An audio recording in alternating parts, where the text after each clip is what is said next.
These last few weeks, apart from coronavirus, is meditation. Everybody is suddenly, people who had never meditated in their lives, never even considered that possibility, are now suddenly talking about meditation, the need to meditate, wanting to meditate. Let us examine this meditation, what this is. First of all, what does the word meditation mean? The English word meditation doesn't really mean anything, in the sense, it doesn't say anything specific. If anybody sits normally with their eyes closed, it's assumed they must be meditating. One can sit with their eyes closed and do many things. You can do japa, tapa, dharana, dhyana, samadhi, shunya, samyama. Or you might have just mastered the art of sleeping in vertical postures. So the word meditation in English language doesn't specify anything. Generally we assume, or generally people assume that meditation means dhyana. In Tamil Nadu it's dhyanam, if you go little north, it's dhyana, if you go really up north, it's dhyan. If you go further up, it becomes chan, if you go little more east, it becomes zen. Same thing. So, what is this dimension that we are trying to describe with this word meditation? One fundamental thing that we need to understand is, you cannot do meditation because meditation is a quality. A quality is a consequence of a certain process. You can initiate a process, you can conduct a process. You cannot conduct a quality. Quality is just a consequence. It is like you want flowers in your garden. You don't sit there and do flower meditation. You know what happened to the flower people If you want flowers in your garden, you don't have to think flowers. You have to think soil, manure, water, sunlight.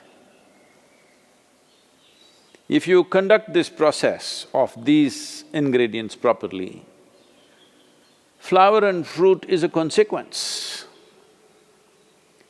But today, the world has become so goal-oriented. Because they're so goal-oriented, they are not interested in the soil,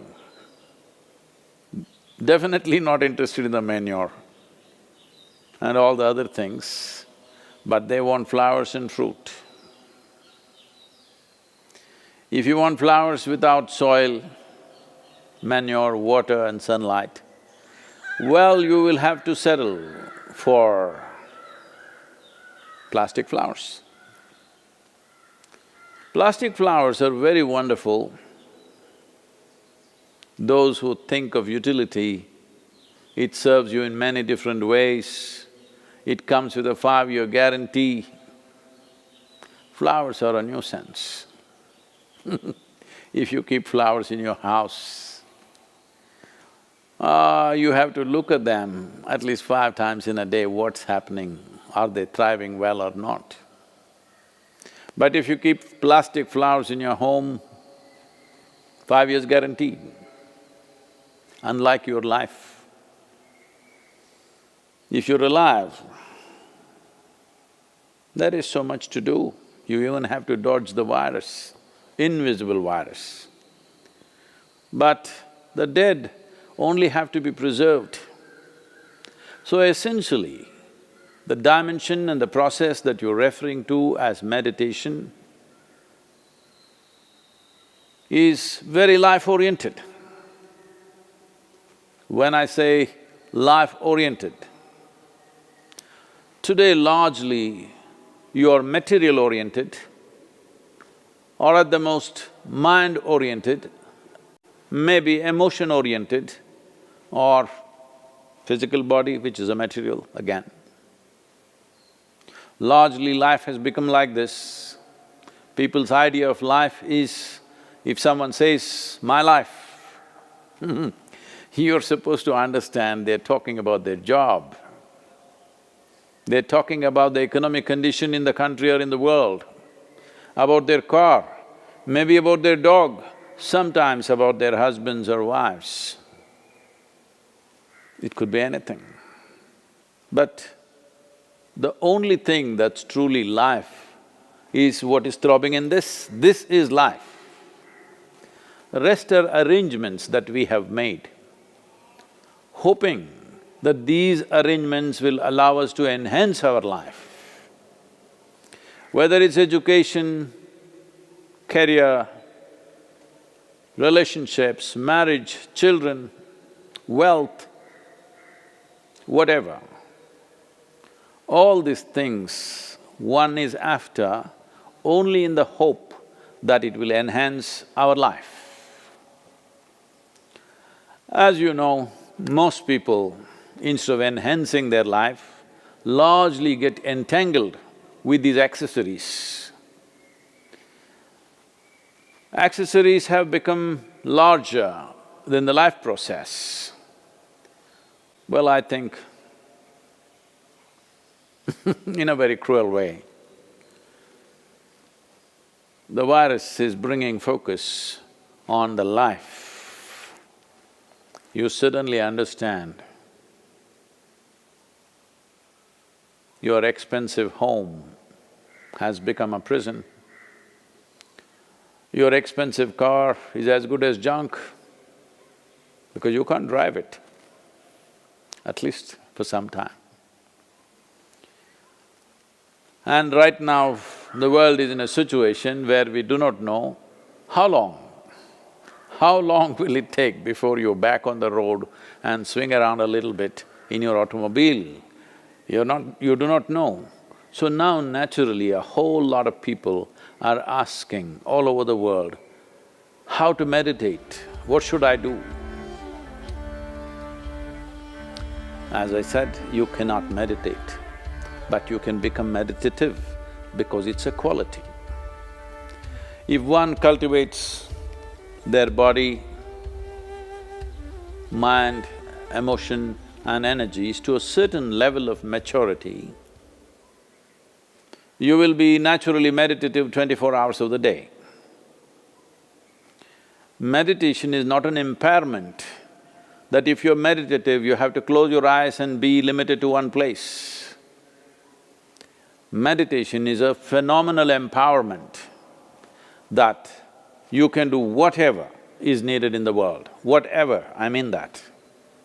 Whatever is needed in the given situation and still remain untouched by the process of activities that we need to conduct in the world. This empowerment or without this empowerment, in fact, a human being is crippled because if what you have to think, feel, understand and act in the world is going to rub off on you in such a big way, naturally you will hesitate to do what is needed. Naturally you will avoid doing things that need to be done. In a way, the moment you are in a state where your own activity and the activity of the world around you and the activity of your mind and your emotion, once they're impacting you every moment of your life, then in some way you will cripple yourself because naturally you would want to keep the scale of your life very limited because activity, thought, emotion, involvement with life can cause enormous amount of suffering. Once there is fear of suffering, knowingly or unknowingly, you will limit the scope and possibilities of your life. Meditation means just this, in a very simple way if we have to put it. If you sit here, your body is here, your mind is there, who you are is little away from these two dimensions of physical body and mental accumulations. These two accumulations of body and mind, if a little space arises between you and this is the end of suffering. And this is meditativeness.